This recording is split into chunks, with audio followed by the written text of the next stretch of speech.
Thank you very much. I was here to brief Mr. President on the status of Borno State as regards security as well as internally displaced persons. So far, so good. We have been witnessing gradual return of peace in Borno State, and I came to brief Mr. President on the ongoing massive defection of Boko Haram members. This time around, we have also started witnessing defection of ISWAP members. This is a welcome development, and under a closed door session, I've discussed a lot of issues on how the government of Borno State as well as the federal government will manage the ongoing surrender by the insurgents. Any idea of numbers? As of now, we received nothing less than 30,000 from beginning to date. ISWAP? No, both Boko Haram. ISWAP, we have started receiving them in few numbers, but we have also, but Boko Haram, we have started receiving them in huge numbers. Yes. What's the significance of this? As I've been saying before, the kinetic measures alone will never end the insurgency. The social and political dimension of this crisis is very important. So we have decided to engage them through dialogue and mediation with a view to ensuring that many of them should lay their arms. And so far, so good. The objective has started yielding positive result. Apart from this also, in Borno State, for example, as I told you last time, we have problem in the shores of the Lake Chad as well as in the southern Borno. I'm pleased to inform you that there was a very heavy military deployment into the southern Borno. And I hope such a deployment will also take place in northern Borno with a view to clearing the swamp in the shores of the Lake Chad. So this has also yielded positive results. And then on the relocation of the two local government areas that last time I said are not occupied by human beings, we are also doing very well with the military to see how we can return back the population. The military has also given us the go-ahead. So we are working with them to see how we can return them back. Things are getting better in Borno State. This is a major reason why I came to see Mr. President, and then I believe you are debriefing those people that are coming out from the bush. What are you getting from them? For instance, are you able to know how many more of them are remaining in the bush? How many more of them are still, insisting on their, criminality? there are some issues that have not to be discussed in the public. Yes. Can you get a conservative estimate of how many more Boko Haram? No, nobody can say something. ISWAP are still involved in this crime? These issues are security issues.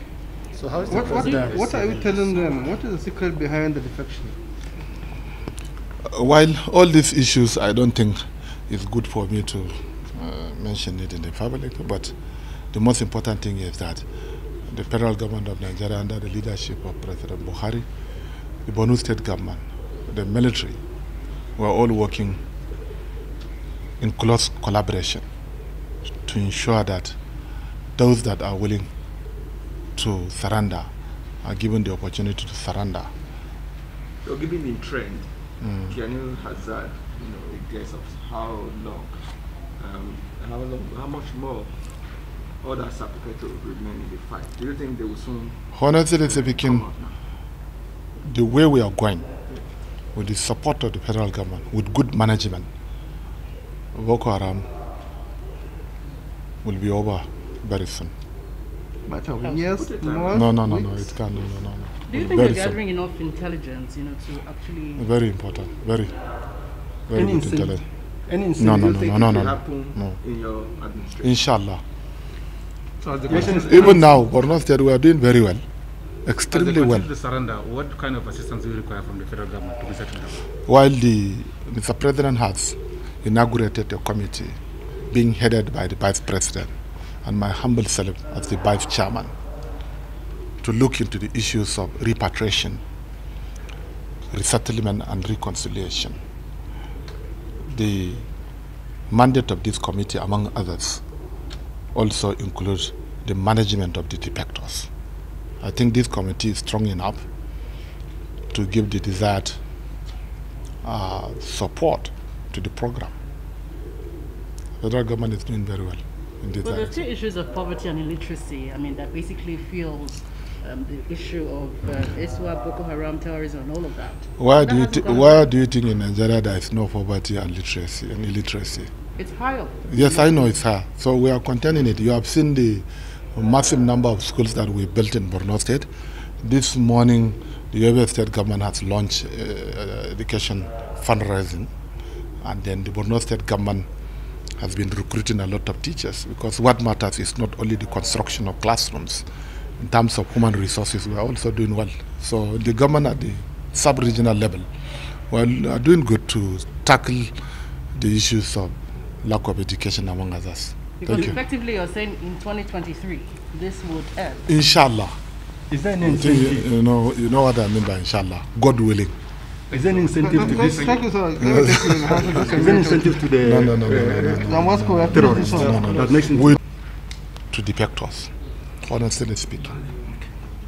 You are getting what I'm saying. But you have to also understand one very important thing. There is a difference between those that are being captured and those that have surrendered. People should understand this very important, these two unidentical situation. You go back and Google and see the international conventions, rules and regulations, and then understand there is difference between those that have been captured and those that have willingly surrendered. And I'm calling upon all of you to give a very positive insight to this development, because there's nowhere in the whole world such kind of war ended with kinetic measures. There must be some certain, political solutions. And I believe if there is peace in northeastern Borno, Nigeria, there will be peace in northern Nigeria. If there is peace in northern Nigeria, there will be peace in southern Nigeria. Thank you very